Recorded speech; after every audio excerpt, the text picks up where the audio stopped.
Alors, nous allons parler des absences chroniques. Il s'agit d'absences répétées et le plus souvent de courte durée. Alors, il est important de se pencher sur ce phénomène car les managers se sentent souvent désarmés face à ces arrêts de travail fréquents. Les absences répétées entraînent d'abord une désorganisation du travail des équipes. Mais à cela s'ajoute une dégradation du climat social. En effet, les présents peuvent finir par développer un sentiment d'injustice au regard des efforts qu'ils sont amenés à fournir pour compenser les absences. Je confirme que ces absences sont particulièrement nuisibles pour l'entreprise. D'abord, elles sont rarement prévisibles et par conséquent, la réalisation du travail et la qualité de ce travail vont en pâtir. Ensuite, comme tu l'évoques, elles produisent une baisse de solidarité au sein des équipes. Il y a donc un enjeu majeur à s'en préoccuper et essayer de trouver des solutions. Seulement voilà, c'est un sujet complexe et si on veut l'aborder efficacement, il vaut mieux découper l'éléphant en morceaux. J'entends par là qu'il y a souvent des motifs différents qui justifient les absences récurrentes. J'écarte d'emblée les pathologies qui exigent des soins permanents ou réguliers. Au-delà, j'identifie 3 grandes familles de profils d'absence chronique. Les déboussolés, les désinvoltes et les rebelles. Je te vois venir. Alors tu penses qu'il faut d'abord identifier la nature de cette absence pour pouvoir la traiter de manière adaptée. Alors décris-moi les 3 profils que tu évoques. Ce que j'appelle les déboussolés correspond à un profil de collaborateurs qui commencent à décrocher de leur contexte de travail. Des problèmes d'ambiance, du stress, de l'inquiétude peuvent être à l'origine de ces moments de flottement.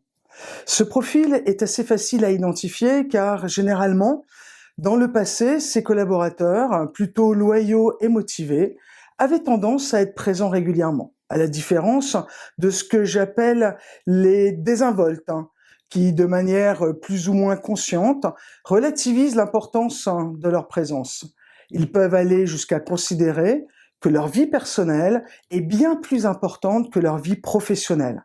Et par conséquent, ils n'hésitent pas à s'absenter, mais de manière toujours justifiée. La dernière catégorie, les rebelles, regroupe des gens qui sont en rupture morale avec l'entreprise, ou certains de ses représentants. À l'origine de cette rancœur, il y a souvent un sentiment d'iniquité, de discrimination, d'incompatibilité relationnelle. Tu comprends bien, Pascal, que chacun de ces cas se traite de manière différente. Bon, j'imagine que pour les déboussoler, il faut travailler avec le collaborateur pour comprendre ce qui, dans le cadre du travail, explique ce décrochage. Alors à partir de là, si les pistes d'action sont trouvées, il y a des chances d'un retour à une présence régulière. Mais en ce qui concerne les 2 autres profils, qu'est-ce que tu préconises ?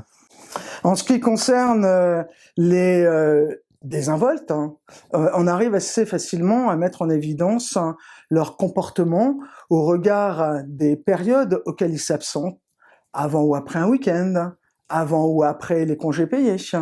C'est déjà important de leur renvoyer l'information que leur comportement est dévoilé. Mais après ça, il faut leur faire prendre conscience des conséquences de leurs absences, non seulement au niveau du travail, mais aussi au niveau de leurs relations avec leurs collègues. Si la situation ne s'arrange pas, il faudra faire appel aux réglementaires et aller jusqu'à constater, s'il le faut, des absences abusives, éventuellement par des contre-visites médicales. Et en ce qui concerne les rebelles, quelle solution préconises-tu ? Il faut d'abord comprendre ce qui nourrit cette rancœur. Le simple fait de mettre le point de blocage sur la table est souvent un grand pas vers la solution. Le second temps consiste à démontrer que cette situation n'est pas tenable, ni pour le collaborateur, ni pour l'institution. Par conséquent, il faut trouver un arrangement ou une solution et la mettre en place par un plan d'action. Il faut s'attendre à toutes sortes de situations mal vécues et parfois très anciennes. Trouver des cadavres dans les placards, comme on dit en fait. En résumé de notre échange, je retiens que les managers ont tout intérêt à s'intéresser de près aux absences chroniques. Oui. Les conséquences à ne pas le faire sont délétères. Mais attention, l'arbre ne doit pas cacher la forêt, il faut savoir identifier les ressorts de ces absences et les distinguer pour pouvoir trouver des solutions qui soient appropriées. Donc j'en conclus aussi que c'est un travail délicat pour le manager, qui porte davantage sur le vécu du collaborateur que sur l'absence en elle-même. Alors, nous avons vu dans d'autres vidéos comment conduire efficacement ce type d'entretien. Rappelons qu'une coordination du réseau des différents acteurs de l'entreprise, les RH, les dirigeants, le médico-social et les représentants du personnel, est nécessaire. Merci pour les représentants. J'aime bien ton esprit de synthèse, Pascal, merci.